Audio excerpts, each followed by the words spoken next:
Florence Jacquinot. À 42 ans, cette ancienne blogueuse mode reconvertie en animatrice télé va vous faire découvrir son univers d'un peu plus près. Petite piqûre de rappel, c'est le 30 mars 1977 à Besançon que Florence Jacquinot voit le jour. En 1997, elle est élue Miss Pays de l'Ain et se voit participer à Miss France 98. L'équipe de France est championne du monde. Ça va, je crois qu'on a compris maintenant. Lors de cette compétition, elle finira 5e dauphine de Miss France, derrière une certaine Sophie Talman. Florence Jacquinot, Miss Pays de l'Ain, élue à Péronne. Petite fille, je rêvais d'être Miss comme on rêve d'être princesse. Après ses études, elle travaillera pour de nombreuses sociétés jusqu'au jour où... J'ai décidé que j'allais porter la valeur sur moi plutôt que sur les entreprises qui m'embauchaient. Le mot d'ordre pour Florence, vivre ses rêves au lieu de rêver sa vie. Et l'ancienne rédactrice en chef de Eyes Magazine enchaînera les projets. Presse écrite, télé, radio, rien ne l'arrête. Même lorsqu'en 2015, on lui demande de sortir de sa zone de confort en participant à The Spot. T'emmène faire du kayak au Svalbard. Je sais même pas où c'est. Svalbard. Le Svalbard. C'est où? Tu vois le nord? Ouais. Et bien encore plus au nord. Aussi à l'aise avec une hache qu'un flacon de parfum, l'ancienne Miss a su montrer qu'on pouvait faire rimer féminité avec combativité. Suivie par près de 18 000 personnes sur Instagram, accompagnez Florence lors de ses déplacements dans les plus beaux endroits et vivez la vie d'une influenceuse.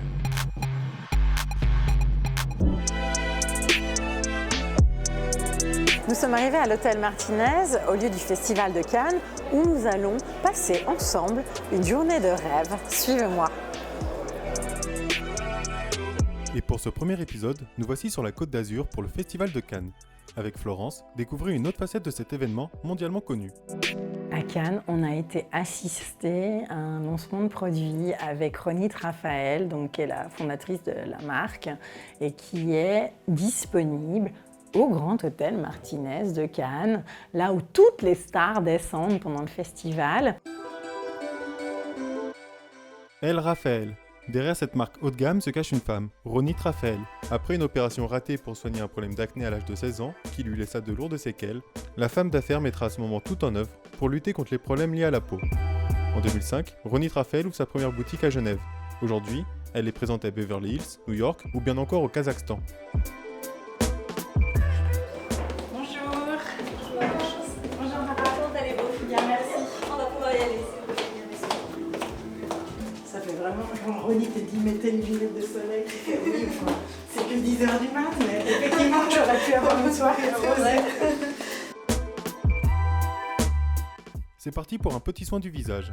Quoi de mieux pour commencer la journée que de se faire bichonner dans l'un des hôtels les plus connus au monde. Assistée par Laura, Florence va découvrir le nouveau produit de la marque, qui est censé révolutionner l'univers du cosmétique fait à base de poudre de diamant. Mais en fait, qu'est-ce que c'est ? La poudre de diamant, c'est quelque chose de très très fin et à la fois de très solide. Et donc ce soin à la poudre de diamant rendait un éclat juste ahurissant à la qualité de la peau. Laissons donc Florence terminer ce fameux soin à la poudre de diamant. Elle nous rejoindra dans un lieu exclusif de l'hôtel, le showroom. Aménagé exprès pour l'occasion, c'est ici que les marques exposent leurs collections. Robes, bijoux, accessoires. Dans ces showrooms, vous y trouverez de tout. 1, 2, 3 marques de couture. Oui. Nous avons une marque de joaillerie de producteurs, on peut dire. C'est-à-dire Ok. qu'eux produisent C'est super eux-mêmes, beau. Is it your brand? Ouais, yes. Oh, Yes. you represent it? Yes. Yeah, okay.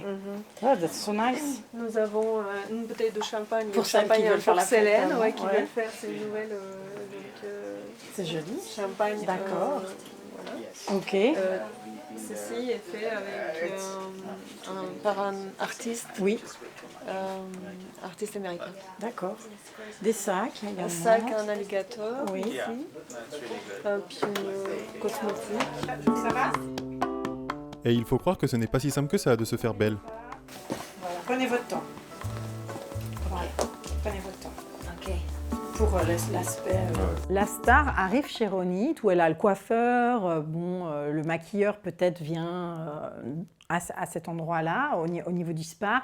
Elle est pomponnée, déstressée, etc. Et elle va se préparer. Et donc pour se préparer, elle va directement en peignoir, avec les chaussons. Alors il y a des gardes du corps de partout, je ne vous le cache pas. Moi je l'ai déjà observé avec plein de stars, mais elle débarque donc dans les showrooms où elle va prendre la robe dont elle a besoin pour ce soir, ainsi que les bijoux. Au Martinez, il y a des suites entières, comme on peut voir, où il y a des bijoux, où il y a des robes, où il y a des créateurs, parce qu'eux savent aussi, et ils prêtent gratuitement, c'est leur promo, ils prêtent des bijoux qui vont être photographiés par les journaux du monde entier et qui, le lendemain, seront dans la presse. Vieillir en jouant au tennis, en jouant au golf, en souriant aux belles dames, parce que sinon, 500 ans dans un fauteuil à roulettes, on n'en a rien à faire.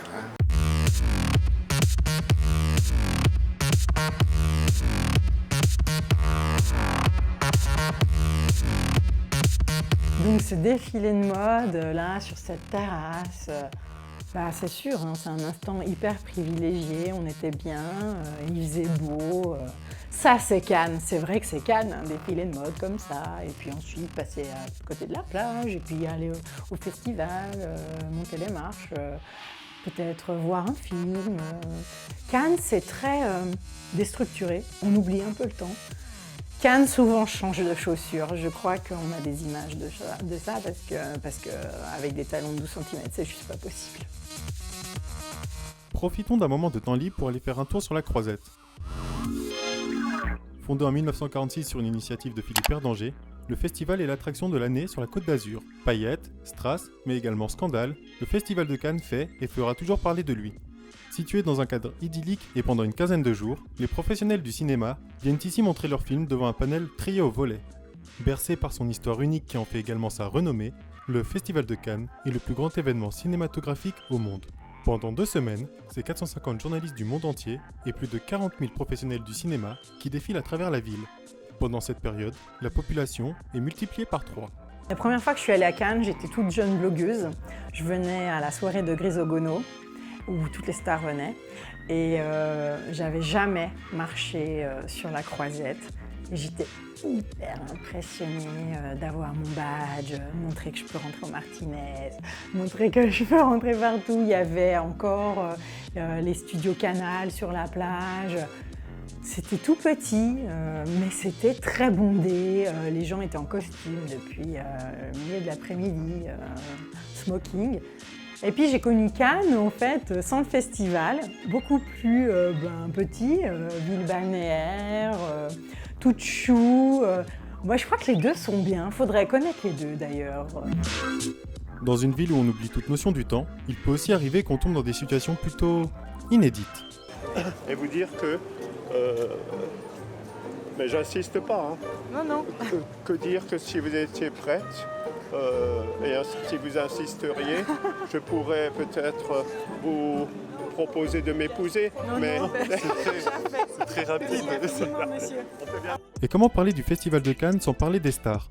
Chaque année, c'est un défilé de célébrités mondiales qui viennent monter les fameuses marches et qui passent également au Martinez Hotel. En effet, qui aurait pu penser que cette ville, qui était autrefois une ville de pêcheurs, serait aujourd'hui tant prisée des artistes ?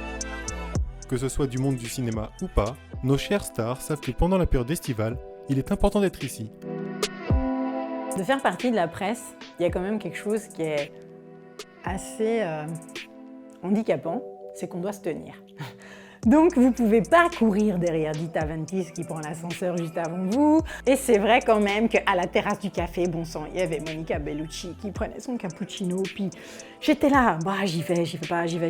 J'ai déjà une très très belle galerie de photos avec des stars. Mais aller demander une photo à une star au Festival de Cannes alors qu'elles en ont ras-le-bol, c'est compliqué. Et c'est par la sortie des artistes que Florence repart à l'aéroport direction Genève, après une journée plutôt bien chargée. Dans le prochain épisode, suivez l'influenceuse à la soirée des 10 ans de création de Ice Magazine.